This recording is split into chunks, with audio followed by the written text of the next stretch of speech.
बिस्मिल्लाहिर्रहमानिर्रहीम। मेरे दिल विच तेरी तां जिवें जिवें अरहल विच कुरान होवे। मेरे दिल विच तेरी तां जिवें अरहल विच कुरान होवे। मेरे मन विच तेरी सोच जिवें सागर दा तूफान होवे। बिन जानी मैनू जग लगदा जिवें माशर दा मैदान होवे। दिल लुचदी है उस्ताद बुखारी तेरे आमण दा ऐलान होवे। नाज़रीन, इन वक्त असां मीरपुर माथेलो में मौजूद आहियूं। अवाम जो सहारो स्टूडियो में मौजूद आहियूं। असां सां गॾु आहे जलाल चांडे जो प्यारो शागिर्द कुदरती जलाल साहब। अचो त हिन खां वधीक हाल अहिवाल वठूं था। जलाल साहब, अस्सलाम वालेकुम। वालेकुम। जलाल साहब, इहो ॿुधायो त तव्हां ॻाइण जो शौक़ु जेको तव्हां रखियो, इहो कॾहिं खां रखियो? इहो साईं तक़रीबन नंढपण खां ई आहे। असां कचे इलाइक़े में वेठा हुआसीं ऐं उन खां बाद में 17-18 साल जा थियासीं। पोइ शौक़ु पहिरियों इहो, जीअं उस्ताद जलाल जी केसट निकिरंदी असां बकरियूं चालींदा हुआसीं, छो त असुलु माल कोई शुरू थी वियो आहे जाम सिलसिलो। पोइ उन खां बाद उस्ताद जी ॿुधंदासीं, पोइ इहो माना उस्ताद जी यादि कंदा हुआसीं कलाम ॿ कलाम। पोइ इहो दिलि में हुई तमन्ना हूंदी त कॾहिं न कॾहिं उस्ताद जलाल जो मां शागिर्द ज़रूरु थींदुसि।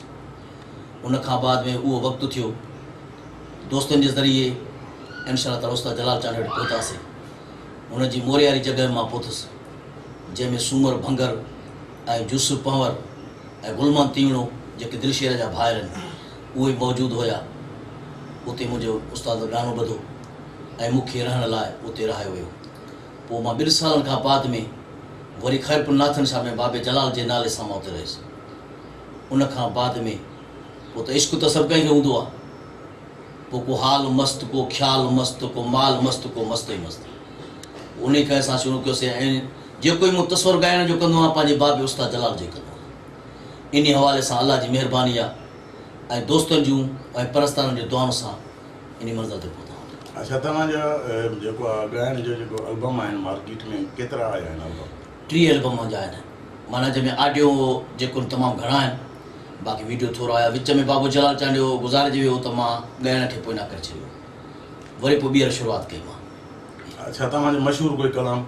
हाँ, मशहूरु करे रब मैडी आस पुॼा वेठा मैं ते कुसना मैं को सोना यार मिला वेठा मैं ते कुसना। कंहिंजी शाइरी आहे इहा साईं हिन जी आहे सिकंदर सियाल जी। अच्छा, तव्हां इहा ॻाल्हि असांखे ॿुधायो त तव्हां कहिड़नि कहिड़नि शाइरनि जी शाइरी चई आहे? जी साईं, मां साईं हज़ूर साईं जी बि शाइरी ऐं अनवर लाल साईं जेके जहानपुर जा आहिनि ऐं अब्दुल ख़ालिक अब्दुल जी बि कई आहे, अली हसन बबर जी बि कई आहे, अब्दुल करीम मलिक जी बि कई आहे जेको मशहूरु शाइर आहे, असांजो दोस्त प्यारो आहे। ऐं उन खां पोइ नंढा शाइर तमामु घणा आहिनि, उन्हनि बि शाइरी कई आहे। ऐं चीज़ल साईं जी बि कई आहे, सचल साईं जी बि कई आहे। पसंदीदा को शाइर जेको तव्हांजे नज़र में? हज़ूर साईं। साईं मुंहिंजी ॿोली कीअं तव्हांखे लॻी?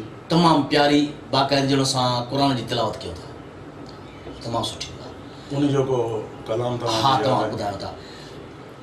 थियो दीदार दिलबर जो सदक लखवार बिस्मिल्लाह, खुलिया गुल बाग गुलज़ालियूं चमन गुलज़ार बिस्मिल्लाह। अखियुनि मुंहिंजिन कयूं ईदा मिलायूं दोस्त हिन दीदा, सदा दिलबर में उमेदा नज़र निर्वार बिस्मिल्लाह। तमामु बहितरीनु। हाणे सभ खां पहिरियों असांखे कहिड़ो कलाम था ॿुधायो? हाणे साईं सभ खां पहिरियों तव्हांखे ॿुधायां थो अनवर साईं जो। माशाअल्लाह, ज़बरदस्त।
बीमारी वही छड़े महबूब जे दीदार में, अजू बीमारी वही छड़े महबूब जे दीदार में।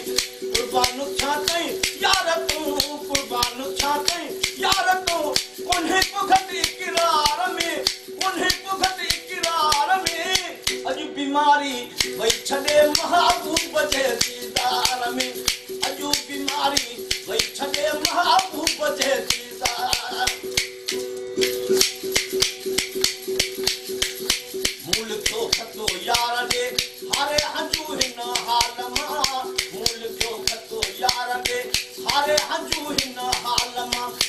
बाहूं बधी कासिद चयो बाहूं बधी कासिद चयो अश्क अथई आज़ार में अश्क अथई आज़ार में अॼु बीमारी वई छॾे महबूब जे दीदार अॼु बीमारी वई छॾे महबूब जे दीदार में कुर्बान छा चई यार तूं कुर्बान छा चई यार तूं उन्हें पुखट इकरार में उन्हें पुखट इकरार में अॼु बीमारी वई छॾे महबूब जे दीदार में अॼु बीमारी वई छॾे महबूब